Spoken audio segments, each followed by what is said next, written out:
जारी है। दोनों ही राजनीतिक पार्टियों के अपने अपने दावे हैं, क्योंकि आदिवासी वोट का सवाल है, लेकिन इतिहासकार भी ये मानते हैं कि मानगढ़ धाम को उसका वाजिब हक तो मिलना ही चाहिए। रिपोर्ट देखिए।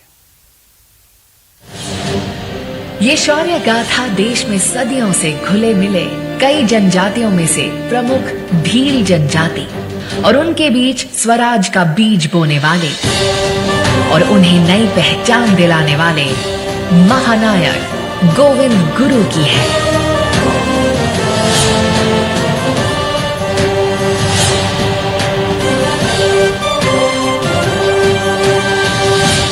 धीरे धीरे इसने अपनी गति पकड़ी और अब प्रधानमंत्री के स्थान पर आ जाने के बाद ये अब हिंदुस्तान की सीमा को भी लांघ करके दुनिया की सीमा में मानगढ़ का ये बलिदान, शहीदों का ये स्मारक लोगों के लिए एक आस्था का केंद्र बनेगा। लोगों की एक तरह से मतलब जीवन में आगे बढ़ने का एक रास्ता बताएगा। मानगढ़ धाम पर अपने अपने दावे।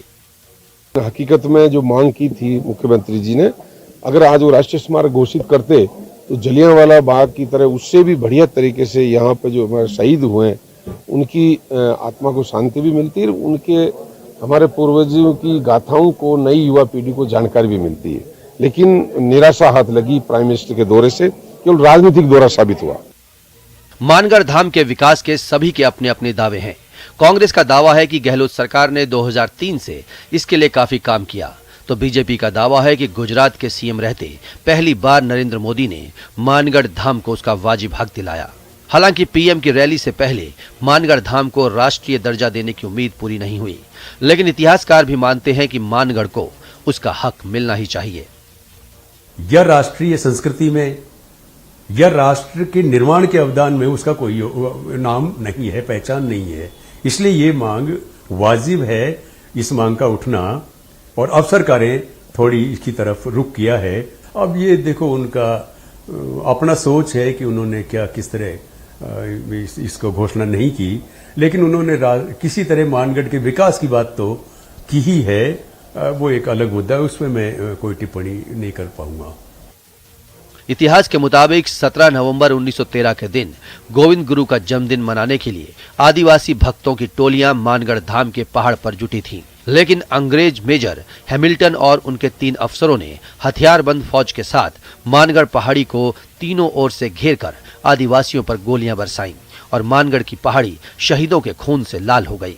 ये तो हुई इतिहास की बात, लेकिन यह भी सच है कि सियासत के कारण ही सही, लेकिन इन अनाम आदिवासी शहीदों की चर्चा अब देश भर में हो रही है। बहरहाल ये जरूर है कि जिस तरह से बढ़ चढ़ के नेता लोग वहां भ्रमण किए जा रहे हैं मानगढ़ पे, उससे ये है कि वहां के चारों तरफ जो तीनों स्टेट का वोट बैंक है उसको साधने के प्रयास तो कर ही रहे हैं, चाहे वो बीजेपी हो, कांग्रेस हो या बीटीपी जो नई पार्टी वहां पे आंचलिक पार्टी है वो हो या और दूसरे हो।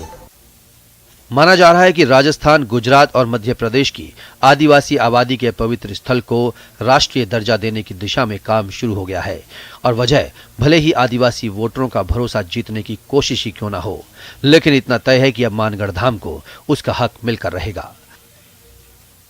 Bureau report, news 18, Mangarh, Banswara.